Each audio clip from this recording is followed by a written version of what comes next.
శుభోదయం పిల్లలు. భగవద్గీతలో 4 శ్లోకాలు చెప్పుకున్నాం. ఎన్ని శ్లోకాలు? 4 శ్లోకాలు చెప్పుకున్నాం. ఇవాళ 5వ శ్లోకం చెప్పుకుందాం. దుష్టకేతుర్ చకీతస్య దుష్టకేతుర్ చకీతస్య కాశీరాజస్య వీర్యవాన్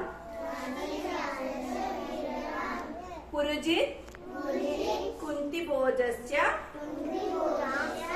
శైబ్యస్య నరపుంగవః.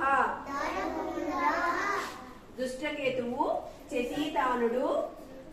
నేను చెప్తాను దీని భావం అన్నమాట. ఈ శ్లోకంలో ఏం చెప్తున్నారంటే దుష్టకేతువు చకీతానుడు, కాశీరాజు, పురోజితుడు, కుంతిభోజుడు, శైబ్యుడు, మున్నగు సూర్యులైన మహాయోధులందరూ ఉన్నారు. అక్కడ ఎవరెవరు ఉన్నారో, మనకి యుద్ధం జరిగే ప్లేస్ లో ఎవరెవరు ఉన్నారో వాటి గురించి చెప్తున్నారు అనమాట.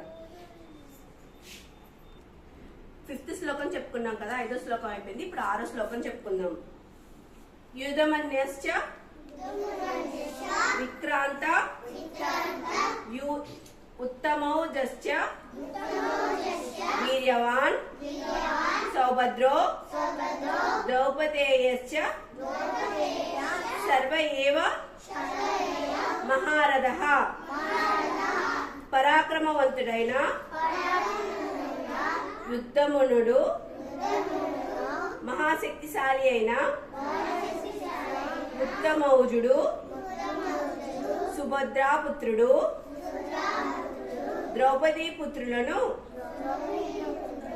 అందరూ ఉన్నారు. ఈ యుద్ధంలో ఎవరెవరైతే పాండవ పక్షంలో ఉన్నారో వాళ్ళందరి గురించి ఇప్పటి వరకు అంటే ఈ 6 శ్లోకాల్లో వివరించారనమాట. దీని తర్వాతది 7వ శ్లోకం నుంచి ఇప్పుడేంటి పాండవుల వైపు ఉన్నారు కదా, నెక్స్ట్ ఎవరి వైపు ఇప్పటి వరకు పాండవుల వైపు ఎవరెవరు ఉన్నారో చెప్పారు. దీని తర్వాత నుంచి కౌరవుల వైపు, కౌరవ సైన్యంలో ఎవరెవరు అంటే మెయిన్ గా యుద్ధం చేసే వాళ్ళు ఎవరు ఉన్నారో వాళ్ళ గురించి చెప్పుకుందాం నెక్స్ట్ వీక్ నుంచి. ఓకేనా?